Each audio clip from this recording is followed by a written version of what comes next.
Kasi parang ngayon pa lang ako nakakatanggap or hanggang nung isang araw ng mga ganyan. So pare-parehas sila ng offer. Merong mga 75k, may 100k. So per 100k yung pinakamataas and 75k yung pangalawa. So kunyari meron kayong loan.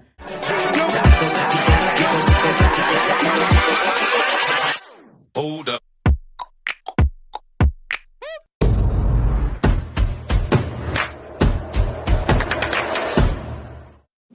And hello! Magandang araw po sa inyong lahat and welcome back po ulit dito sa Almontero Tutorial. Ayan!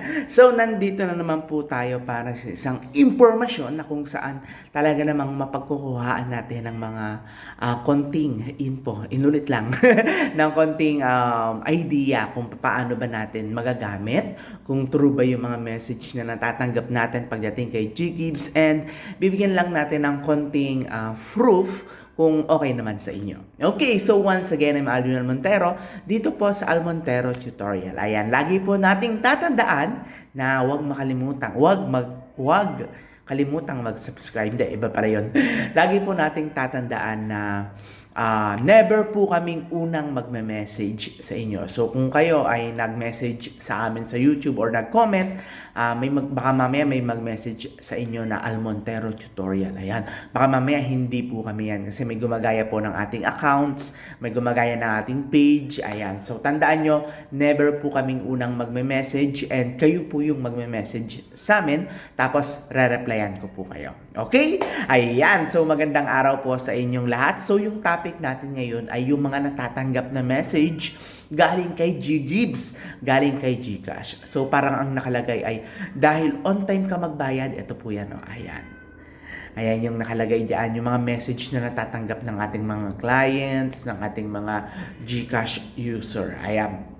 So dahil on time ka magbayad, bibigyan ka daw ng increase up to 75,000 madalas. And meron ding mga 100k, tapos parang kailangan mong bayaran yung isang loan mo. Kasi di ba minsan nagagamit natin yung loan 1/3, 2/3, 3/3. Ayan. Pag 3/3, ibig sabihin nagamit mo na yung loan mo lahat, which is kailangan mong bayaran daw yung isa para ma-operan ka ng mas malaking loan. Kasi once na hindi mo pa nababayaran, full loan ka na, either mag-aantay ka ng offer para maging out of 5 or kailangan mo talagang bayaran para naman sa ganun is mabigyan ka ulit ng offer. Okay, so balik tayo dun sa message. Yung mga message na natatanggap nila is pag nagbayad sila ng one loan, mag-i-increase sila ng 75,000. Ayan, mag-i-increase sila ng 100,000 offer. Ayan, so kung may mga nagtatanong kung legit ba yon, so isa ako sa patunay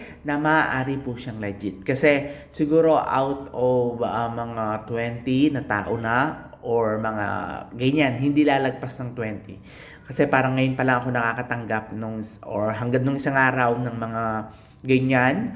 So pare-parehas sila ng offer. Merong mga 75k, may 100k. So per 100k yung pinakamataas and 75k yung pangalawa. So kunyari meron kayong loan na 30,000 tapos ginamit niyo siya in 3 times. Kasi 'di ba minsan hindi natin siya ginagamit in one transaction. So ginagamit natin siya 10k, 10k, 10k. So ang nangyayari, nagiging 3/3 use ng transaction. So ang nangyayari dyan is, pag binayaran mo yung isang loan mo, dun ka ma-ooperan, so may matitirang 20k. Kasi nabayaran mo na yung, let's say, nabayaran mo na yung isang loan. So, ang gagawin, if ever na may offer sa'yo na 75k, magkakaroon ka ng additional na credit limit na 50,000 pesos or 55,000 pesos. Kasi nabayaran mo na yung isa tapos may natitira ka pang balance na 20k. So, in total na 75k, ayan, pwede kang magkaroon ng limited offer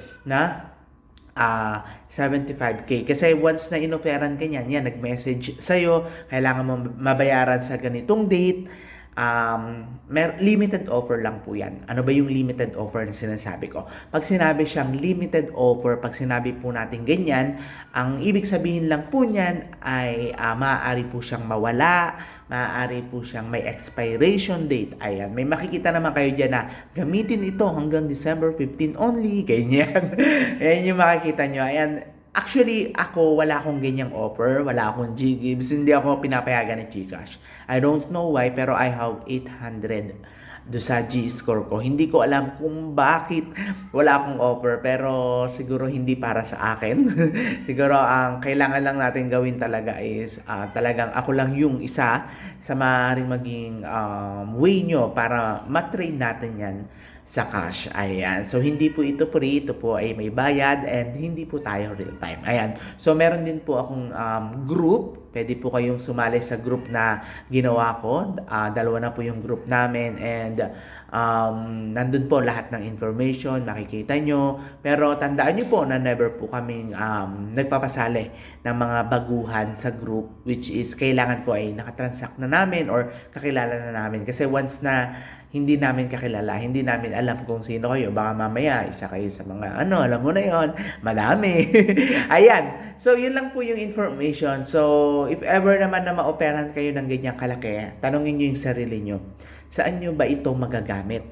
Kaya nyo bang bayaran? Ayan. So, kung kaya nyo bayaran, kasi monthly hulugan naman siya, and meron naman kayong trabaho, meron kayo ng business, abay, kunin nyo na.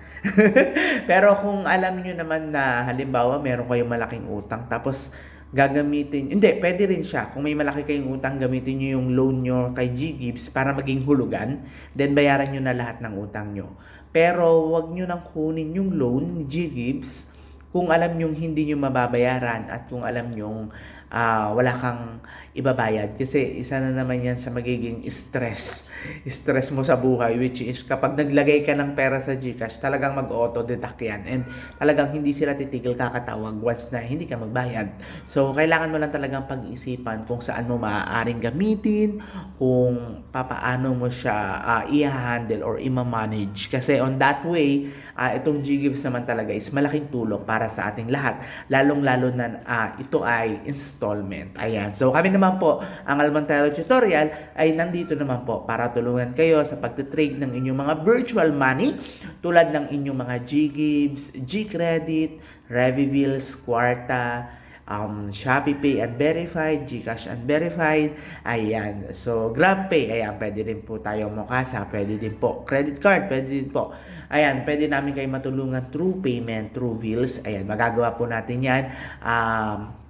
Makakaya po natin yung i-trade. Ayan. So, sana po ay kahit papaano ay may natutunan kayo for today's video. Ayan. So, talagang ginawa ko tong video na to kasi maraming nagtatanong sa akin. Mini-message nila sa akin, mga old clients.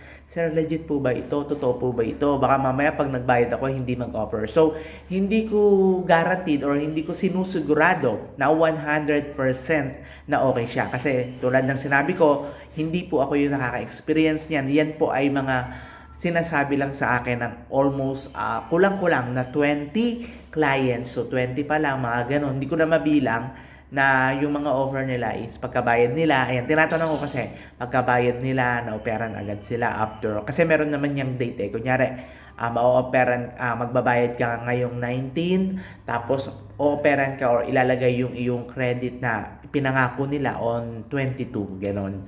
So, ayun, isa sa mga patunay yung mga clients natin na legit po yung ganyang message. And kung alam mo naman sa sarili mo na good payer ka nakasulat naman yan dahil on time ka magbayad. Di ba?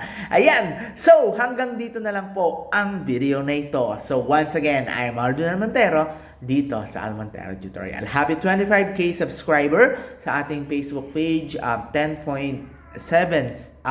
followers. And mag-iingat po tayong lahat dahil may paparating daw po na bagyo. So, hanggang dito na lang. Bye. Thank you for watching.